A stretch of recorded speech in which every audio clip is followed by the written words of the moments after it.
Hi, I'm Stephen Goldsmith, and welcome to Homotivation, the podcast for busy, successful gay men who refuse to put their bodies last. On this show, I sit down with high-performing gay men, entrepreneurs, creatives, and professionals who are not only building careers, but they're navigating life and still making fitness a priority, but not for perfection or approval, for longevity, confidence, and self-respect. Hi, I'm Stephen Goldsmith, and welcome to Homotivation, the podcast for busy, successful gay men who refuse to put their bodies last. On this show, I sit down with high-performing gay men, professionals, creatives, and entrepreneurs who are not only navigating lives and building careers, they are making fitness a priority, but not for perfection or approval, for longevity and for growth. And I'm so excited to welcome my guest today, and his name is Ryan Stana. Welcome, Ryan. Thank you for having me, Stephen. Yes. So I'm probably going to say this incorrectly, but you are the CEO, chairman, and founder of RWS? Yes, I am all three at RWS Global. Yes, I got it right. Okay, amazing. So can you tell me a little bit about what your company is and what that entails? Sure. RWS Global is the world leader in creating live experiences in entertainment and sports. Amazing. And you do cruise ships and events and theme parks and everything. It's just unbelievable what you do. Yeah. I mean, we do everything from designing theme parks, designing museums and science centers, to live experiences in theme parks and resorts, live shows on cruise ships. We have a sports division where we produce everything from the Olympics to the Commonwealth Games to the Club World Cup. We have a merchandise division that supplies all of those departments. And then we also have a very large recruitment and casting division, hiring over 8,000 performers and technicians a year. So just a very small company. Yeah. Nothing big. Yeah. But you started as just theme parks in the beginning, correct? Yeah. So right out of college at 21, I moved to New York City. I became an associate producer for a company that produced corporate entertainment and retail and theme park events. Mm-hmm. And I was like making $600 a week being the associate producer. And then I would direct and choreograph. And about a year later, I realized that the company was strong creatively, but really lacked in operations. Mm-hmm. So I saw a clear opportunity to create great entertainment, but be operationally sound. So I started the business in the corner of my apartment at the age of 21. But you had also gone to school to be a performer yourself, right? Yeah. So I went to Cincinnati Conservatory. I was a musical theater major, and I was also a dance major at Point Park University. And what made you decide to make the shift from being a performer and living that life to being on the other side? Because you didn't even,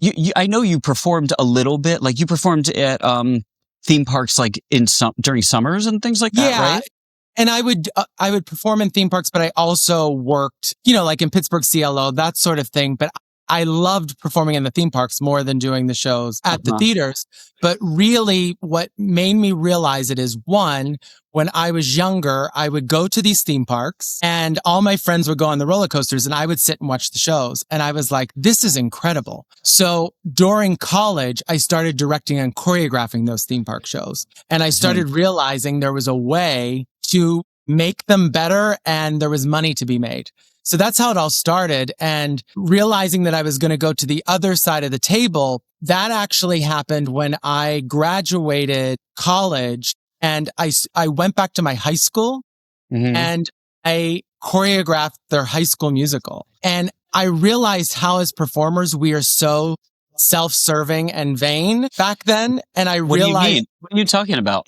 Yeah, I think you know. I realized that those kids were coming every day, not getting paid to do that. They did it for the love. And I loved leading that. And I liked making a difference in people's lives. And I wasn't going to do that as a performer, but I can do that every day as a CEO. It's incredible what you've built. And for those watching and listening, I've known Ryan for a very long time. Yeah. We don't have to discuss how long. Because that just ages us.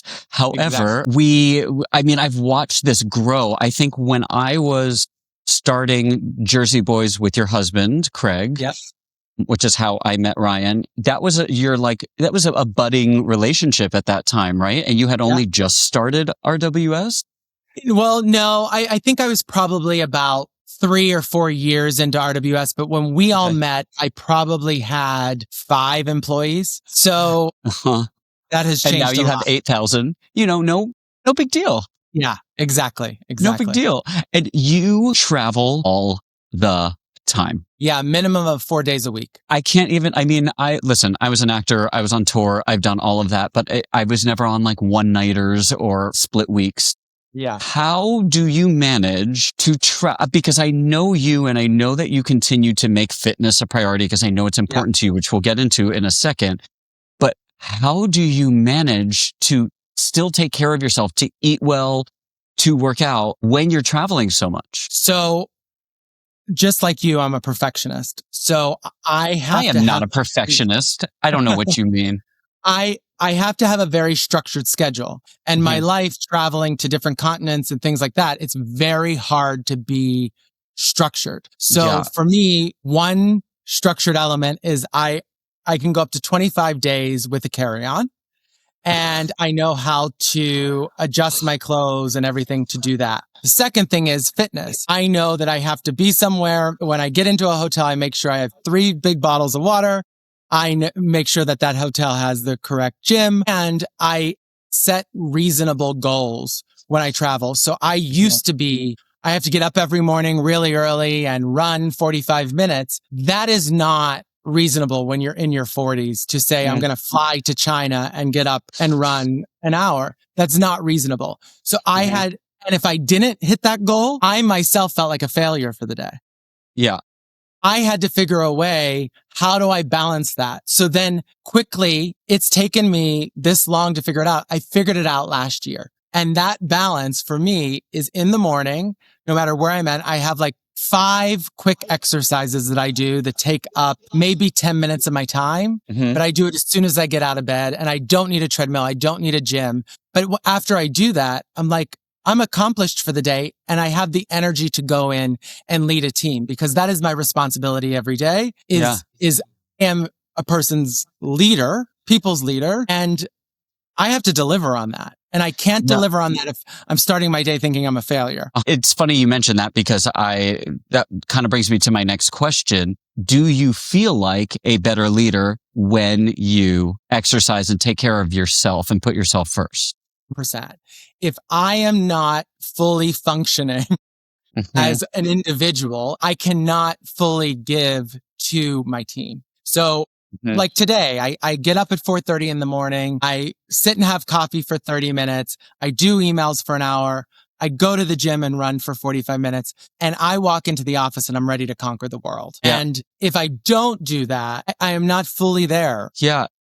Does your team ever notice a difference? Has anyone said anything like, Ryan, you didn't go to the gym today? What they will notice is my energy level. They will be like it just happened this morning. My executive assistant was like, whoa, what are you on today? And I was like, no, I just had a really great, I had a great workout this morning. I did precision run at Equinox. I'm like riding high from that.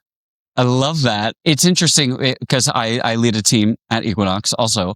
And it's interesting if I am not going to the gym consistently, taking care of myself. I mean, yeah, everything just irritates me a little bit more. I feel like I'm spinning my wheels, but not actually accomplish anything or doing anything. And it just makes all the difference in the world. But for you, I mean, your schedule is so insane. Yeah. And I mean, y'all, I look at Ryan's Instagram and social media, and it's literally like China one day, London the next day.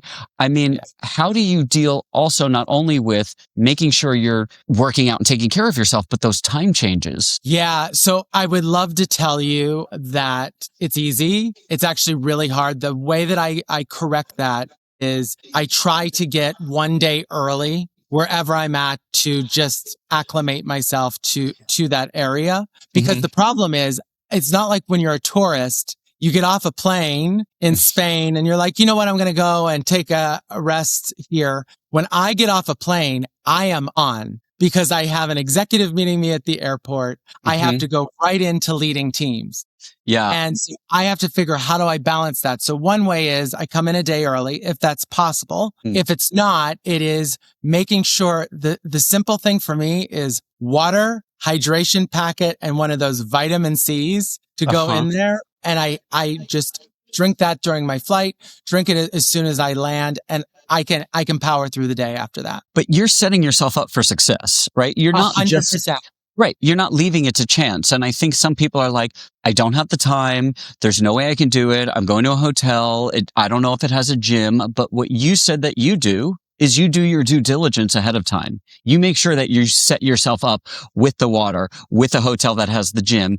You're making plans. You're not just leaving it to chance, because then if you do, you won't do any of these things, right? You have to realize, no matter if you're an executive, a manager, or you're just a lady who lunches, you have to make yourself a priority. Yeah. And making yourself a priority for me is structure. So if you will ever look at my like daily notebook, you will see I literally have 4:30, wake up, 5, check emails, 5:30, go to gym, 6 o'clock, this. And I do that when I travel, and I do that in my normal life when I'm not traveling. And I think that's really important to do, to keep you in this forward motion. Yeah. And what would you say to someone who is like, I just don't have time. I don't have time to go to the gym. I don't have time to exercise. You have the time. I would say go and make a schedule. You're going to have the time. And number 2, you need to do that for yourself. Like, we're getting older. Like, I used to feel invincible when I was 20 something. Okay. Now I'm like, oh gosh. So you need to do that for your health to move into the future. Yeah. Not only is it supporting future you, it's supporting current you. And I think what I say to clients all the time, when people are like, I just don't have the time, I can't do it, or I get on calls with people who are interested in joining my program. And I'm like, yeah, but you are a high performing individual. And what you are doing right now is not supporting the amount of output that you have each and every day. And I think some people confuse going to the gym and eating well as like, oh my God, that has to take up more space in my brain, which it does a little bit. But if you are not exercising and eating right, how can you do all of the crazy things and keep up the crazy schedule that you have? You're literally then not putting your oxygen mask on first. You are doing everything else, taking care of everyone. But if you are not taking care of yourself, and you're the leader and you're the CEO and the founder and chairman, like, you have to do it. Yeah. I think that is the most not doing right. And again, to the point from before, setting yourself up for success, you are constantly writing out what it is that you are going to be doing, and you are sticking to a schedule, which is so important. When did you start doing that? By, first of all, for what your responsibilities are for work, but when you started to work in exercise with that? I mean, listen, I was a structured kid since I've been like 8 years old. So were you one of those kids when you played, were you like organizing things as a kid? I wouldn't let people go into the bedroom and mess up the bed, because I was like, that's just not going to work. And I would ask people, I would want to go to other people's houses so they wouldn't come to our house to make a mess. So I am very structured.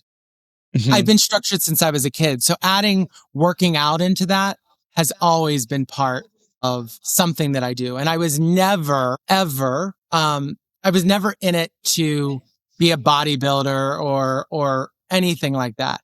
I was in doing it to make me feel good in life. Yeah. Well, and I always say, when people are, and I sound like a broken record, at least to myself, but physical fitness is mental fitness. Physical health is mental health. And I think people forget that. And they think that going to the gym is just, there's so much of that residual bro culture. And, you know, especially as a gay man, it can just feel like, it can feel overwhelming. It can feel like you don't belong, all of those things. But that's not what it is. And I hate that that's still a stereotype. Yeah. And I think why I just figured this out with my morning routine, when I was traveling and not being able to do that workout, like sometimes you'll get to a hotel in the middle of nowhere.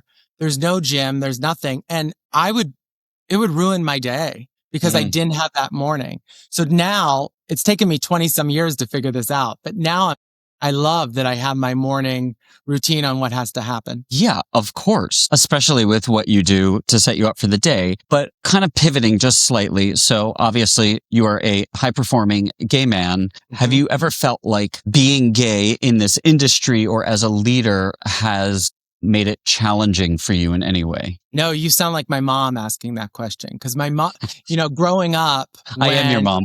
Yeah, exactly. When I said to my mother I was gay, her biggest reaction was, oh my goodness, you're not going to be successful in life. But that comes from her generation, and we have to respect that. Mm-hmm. That is the generation our parents were in, very different times. Being a gay man in entertainment, especially the entertainment that I am in the hospitality and leisure industry, it's been the best thing ever in so many levels. But I've never felt not part of it. Where I will tell you that I felt not part of it is in the Middle East. And that was probably when we started doing work there about 10 years ago. I was told, before you go into a meeting, take off your wedding band. And if you can, cover the lighter skin where that wedding band is, because you don't want any of the locals to tell you that, to ask you, are you married? Because they'll know if you're lying and saying you're married to a woman. And that was really hard for me to hear that. But I always think when we're in new places, and I'm very lucky to travel the world, and I'm able to be a change maker in those places. I'm never embarrassed of who I am. And I always say, this is my name. This is my husband. This is my life. And when I say that, it gives comfort to people.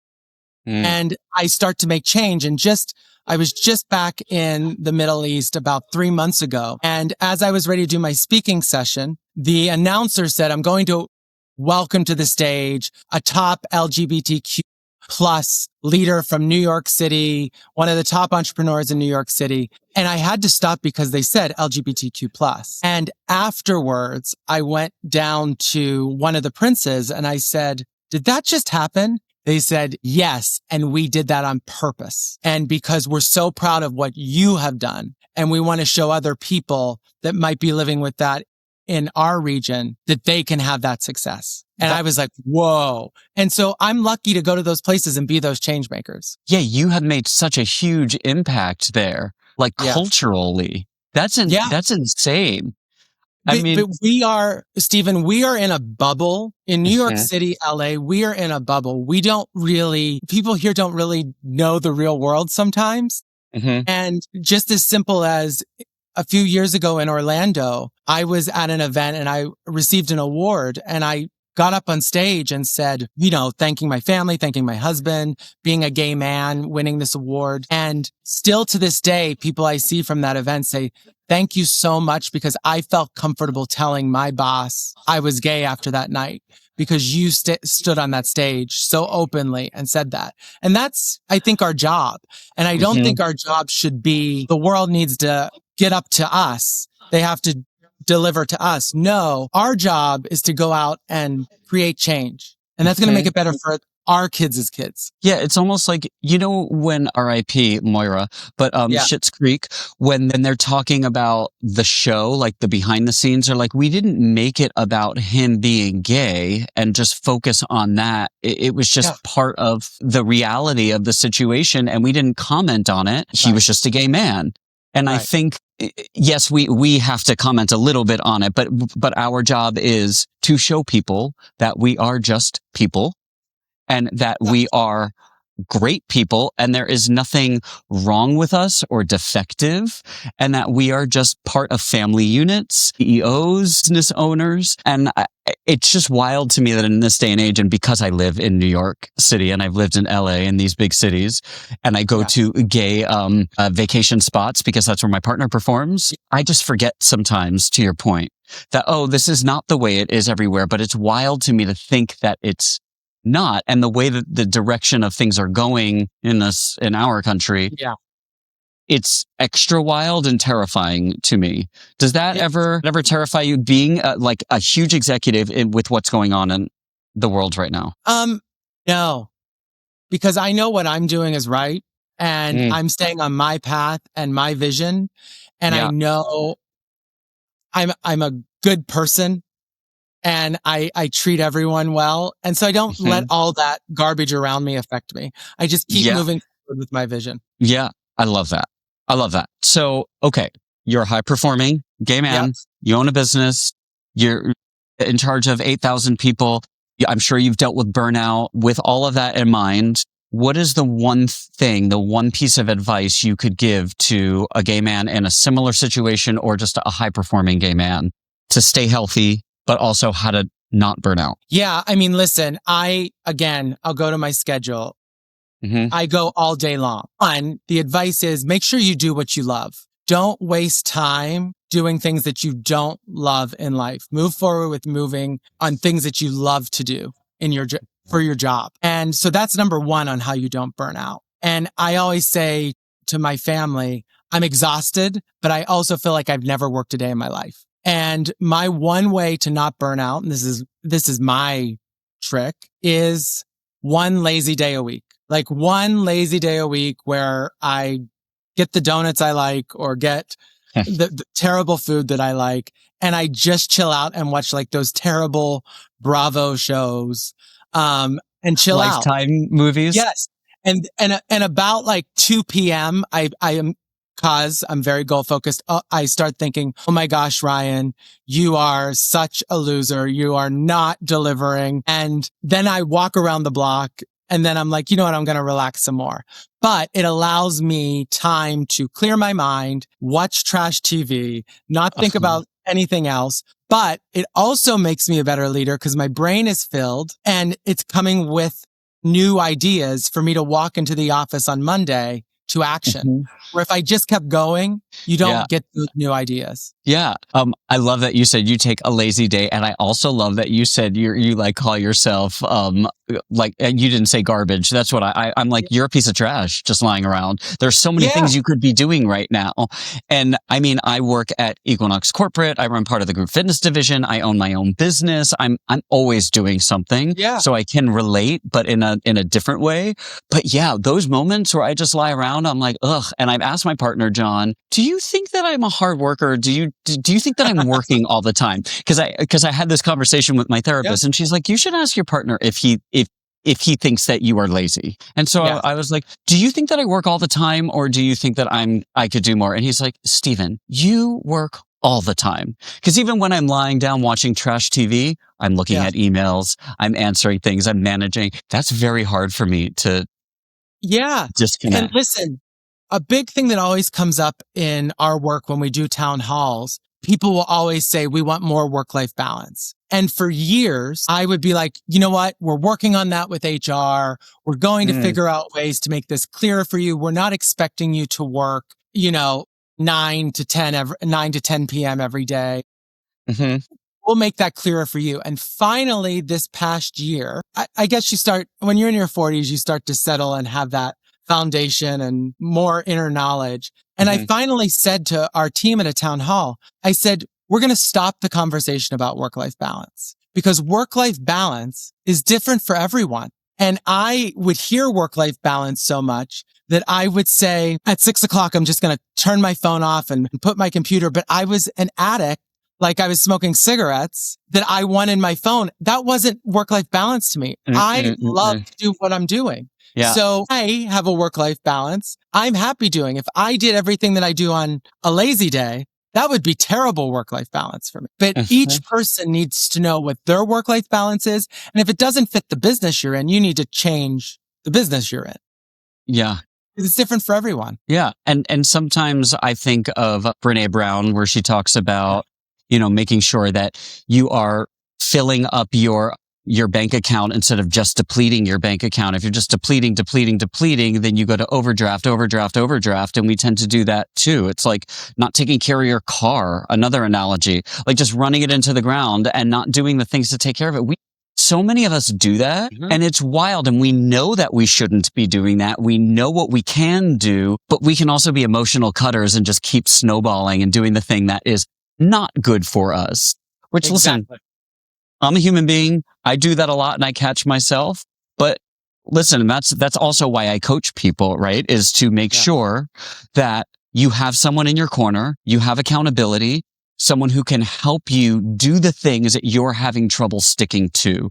Because when I teach a group fitness class, there is nothing more noticeable than when I turn around and people are exercising off to the side and I can see that, or I don't see that they kind of start to slack off, quote unquote, a little bit.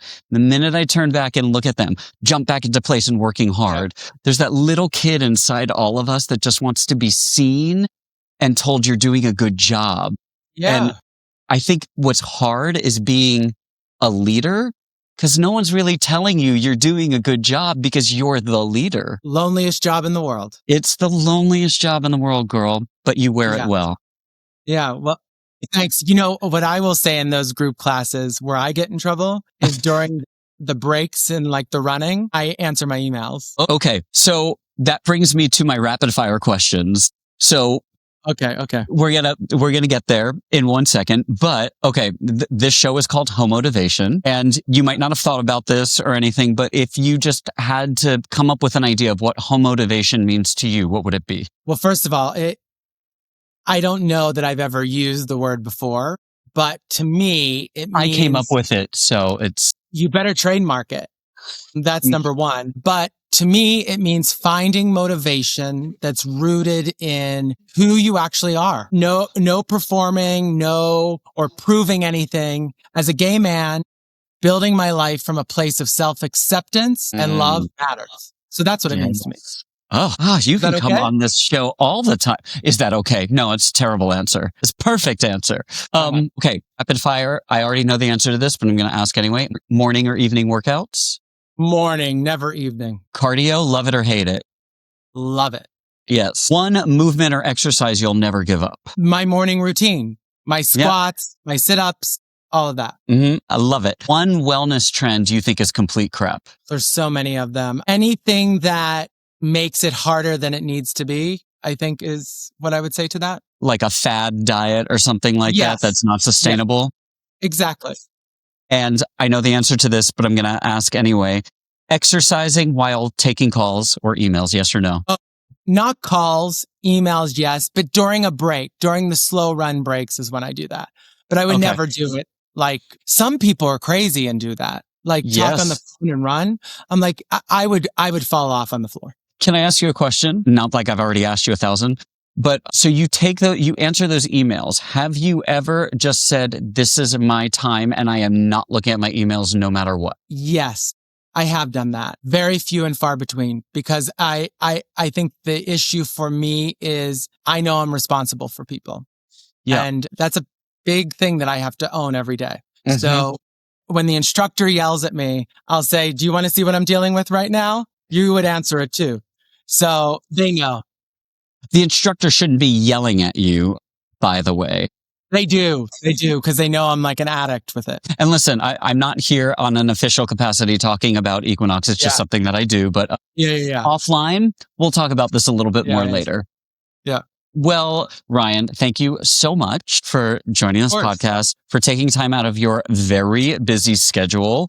And I think I caught you while you're still home for the moment. Yeah, I'm in New York until Wednesday, and everyone kept at my office door. They were like, "You have Steven, you have a podcast.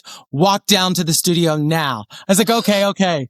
So I'm glad to make time to do this. Thank you so much. You are generous. You are a smartass, which I love, and it's just been such a pleasure. And for those of you listening and watching, thank you so much for tuning in to Homotivation. Ryan, can you please tell us where we can find you on the socials? Sure. So on Instagram at the Ryan Stana on Instagram, Stana. And you can check it out on LinkedIn. You can look for Ryan Stana on LinkedIn. That's a major following for me there. So follow LinkedIn. It's fun. Sees what the business does, but also the real life of a CEO, not a fake life. Yeah. And check out your website too for your company, right? Oh, yeah. RWS Global. Yeah. RWSglobal.com. Check that out. If you're actors, technicians watching this, lots of auditions come in for us, from Broadway shows to theme park shows. We cover it all. You cover it all, casting and everything. Oh my God. We didn't even get to talk about all of that. All right. No, but that wasn't about that. It was about being a homo and being motivated. There's the smart ass I was looking for. Thank you. So again, to those at home, thanks again for tuning in. And just remember to take care of your body, not because you're broken, not because you're trying to prove anything, but because you have something worth carrying. This is Homotivation. I'm Stephen Goldsmith, and I'll see you next time.